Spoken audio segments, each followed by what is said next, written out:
Bonjour Monsieur Laporte. Bonjour. Nous sommes le 13 octobre à la Conseillante, il fait grand beau, comme diraient les Suisses. Est-ce que vous pouvez me dire ce que vous pensez de ce millésime chez vous, les conditions de vendange et surtout les premiers résultats de dégustation, puisque maintenant les malots, enfin la fermentation alcoolique est finie, les malots n'ont pas encore commencé, mais vous avez déjà une certaine vision de ce qu'il y a dans votre vin. Oui, on est finalement très satisfait, ce qui était un petit peu un challenge cette année. Une année très compliquée d'un point de vue climatique, avec des saisons un petit peu inversées, un été à la place du printemps et un printemps à la place de l'été.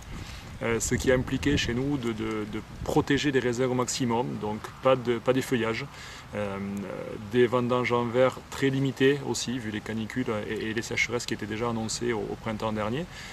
Donc tout ça pour protéger les raisins et les amener dans les meilleures conditions possibles à maturité. Pour des vendanges qui se sont étalées sur 3 semaines, entre le 1er septembre et le 22 septembre pour les Cabernets Francs, donc des vendanges très très longues historiquement sur la propriété. Pour des vinifications qui finalement se sont bien passées, se sont déroulées très calmement. Nous avons des degrés d'alcool limités par rapport à d'habitude, qui reviennent dans les habitudes bordelaises avec un degré moyen à 13,3. Donc des vins équilibrés, aromatiques. On a la chance à Pomerol d'avoir des argiles dans le sous-sol, ce qui fait que nous n'avons pas réellement souffert de la sécheresse, que ce soit au printemps ou pendant l'été. Au vu de ce que l'on vient de goûter, je pensais que ça aurait un peu plus souffert, Oui. parce que les raisins que j'avais goûtés début septembre m'avaient laissé un peu dans l'expectative. J'avais du mal vraiment à les analyser. Mais les raisins étaient moins aromatiques que les autres années, très clairement. On avait de très belles maturités, on avait des pépins qui étaient mûrs très tôt cette année. Par contre, au niveau de la qualité, de la puissance aromatique des raisins, c'est vrai qu'on était un petit peu sur la réserve.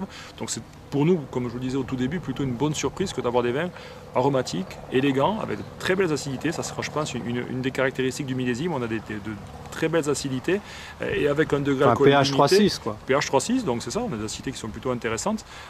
Mais avec un degré alcool limité, ça va donner des vins sur le fruit, des vins dans ce qui, à mon avis, ressemble au style de Bordeaux. Donc voilà, aujourd'hui, fermentation alcoolique est terminée, écoulage est terminé depuis ce matin pour les Cabernets Francs, donc des macérations qui ont finalement été relativement courtes, un petit peu moins de 3 semaines en moyenne, et des fermentations malolactiques qui sont sur le point de commencer. On a déjà une cuve qui est partie il y a aujourd'hui pour que tous les vins soient descendus en barrique d'ici environ 15 jours, 3 semaines.